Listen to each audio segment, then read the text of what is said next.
যে নারীরা পুরুষদের সাথে জুলাই অংশগ্রহণ করেছে, এই রাষ্ট্র, এই সমাজ, এই দেশের মানুষ সেই নারীদের, সেই শিশুদের, সেই মেয়েদের নিরাপত্তা দিতে ব্যর্থ হচ্ছে। বিগত সময়ে যেভাবে নারী নির্যাতন দেশে হয়ে এসেছে, সেভাবে আমরা কোনো নির্যাতনের বিচার দেখতে পাইনি এবং আমাদের সর্বমহল থেকে আমরা আওয়াজ দেখতে পাইনি এবং আমাদের সমাজে সেভাবে সচেতনতাও তৈরি হয়নি। বিশেষ করে এই বেশ কিছুদিন ধরে যেন ধর্ষণের ঘটনা আরো বেশি বেড়ে গিয়েছে এবং শিশুরা পর্যন্ত এর শিকার হচ্ছে, যে ঘটনা অত্যন্ত দুঃখজনক এবং আমাদের জন্য মেনে নেওয়া অত্যন্ত কষ্টকর। যে নারীরা বুকে বুক মিলিয়ে পুরুষদের সাথে জুলাই অংশগ্রহণ করেছে, এই রাষ্ট্র, এই সমাজ, এই দেশের মানুষ সেই নারীদের, সেই শিশুদের, সেই মেয়েদের নিরাপত্তা দিতে ব্যর্থ হচ্ছে। শিশু থেকে শুরু করে বৃদ্ধা পর্যন্ত প্রত্যেকটি নারী নিরাপত্তাহীনতায় ভুগছে।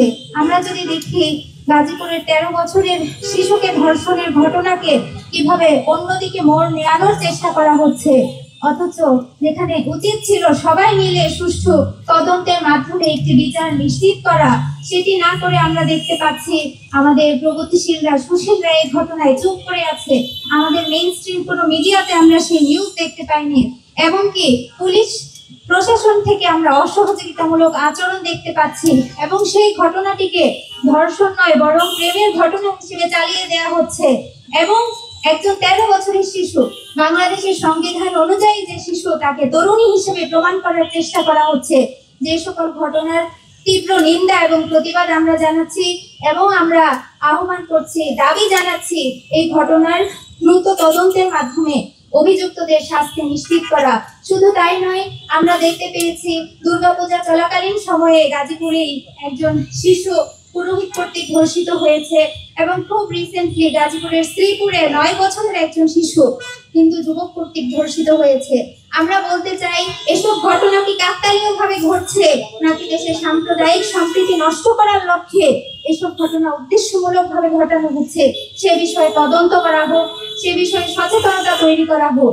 তাছাড়াও আমরা দেখতে পাচ্ছি বিইউপির শিক্ষার্থীকে কিভাবে ধর্ষণের শিকার করা হয়েছে এবং এই দেশে নারী নির্যাতনের যে কোনো বিচার হয় না, কোনো ধর্ষণের যে বিচার হয় না, ধর্ষককে যে প্রকাশ্যে শাস্তি দেওয়া হয় না, তার ফলস্বরূপ আমরা দেখতে পেয়েছি কিভাবে স্বর্ণময়ীকে আত্মহত্যা করতে হয়েছে। আমার প্রশ্ন হচ্ছে, দেশে বিচার ব্যবস্থা, আইন ব্যবস্থা থাকতে একজন ভিকটিমকে কেন আত্মহত্যা করতে হবে? কেন অভিযুক্তকে শাস্তি না দিয়ে পুনরায় বহাল করা হবে তার আগের পদে? এই ঘটনার তীব্র নিন্দা ও প্রতিবাদ জানাচ্ছি এবং বিচার দাবি করছি।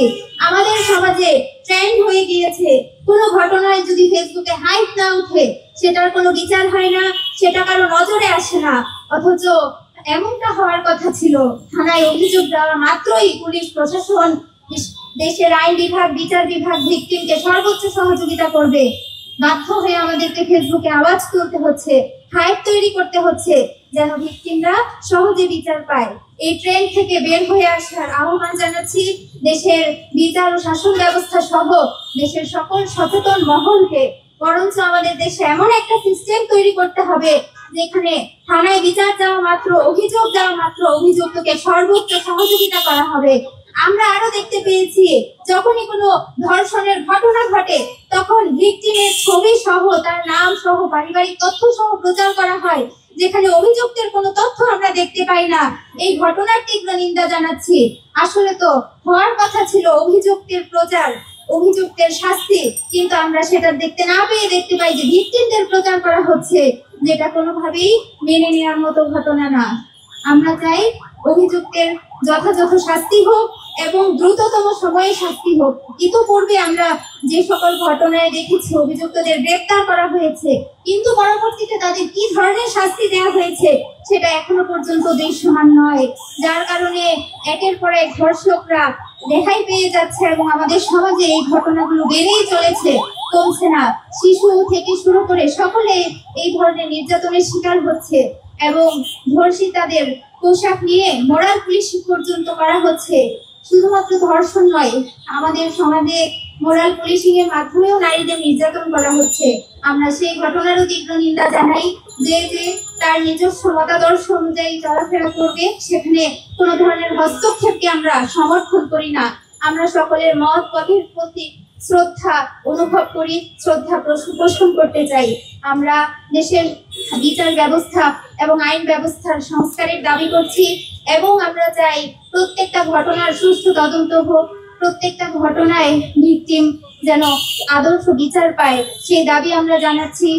পাশাপাশি এই ধরনের ঘটনা যেন বাংলাদেশে আর পুনরাবৃত্ত না হয় সেজন্য আমরা সর্বস্তরের জনগণকে সচেতন হওয়ার আহ্বান জানাচ্ছি।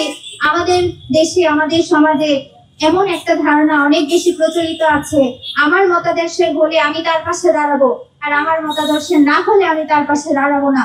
যতদিন আমাদের মাঝে এই ধরনের ধারণা থাকবে ততদিন আমরা সবার হতে পারবো না, ততদিন আমাদের দেশ সবার হতে পারবে না। সুতরাং আমরা চাইবো আমাদের দেশের সকল অ্যাক্টিভিস্ট, মানব অধিকার কর্মী, সকল নারীবাদী এবং মিডিয়া সবাইকে নিরপেক্ষ হয়ে দেশের তরে কাজ করতে হবে। এই যে অন্যায়গুলো হয়ে যাচ্ছে, এই যে জুলুমগুলো হয়ে যাচ্ছে, এগুলোর অবসানের জন্য আমাদের সবাইকে সচেতন হতে হবে, সবাইকে নিরপেক্ষ ভূমিকা পালন করতে হবে। তবেই আমরা নারীদের জন্য একটা নিরাপদ দেশ গঠন করতে পারবো। সর্বোপরি দেশের জনগণের কাছে এবং দেশের আইন ব্যবস্থা, বিচার ব্যবস্থার কাছে আবারও আহ্বান জানাচ্ছি, আবারও জোর দাবি করছি, যে ঘটনাগুলো এখনো পর্যন্ত আমাদের সামনে এসেছে এবং যে ঘটনাগুলো থানা পর্যায়ে অভিযুক্ত হয়েছে কিন্তু মিডিয়াতে আসেনি, সবগুলো ঘটনার পরিপূর্ণ তদন্ত হোক এবং দ্রুততম সময়ে ধর্ষকের প্রকাশ্য শাস্তি নিশ্চিত হোক।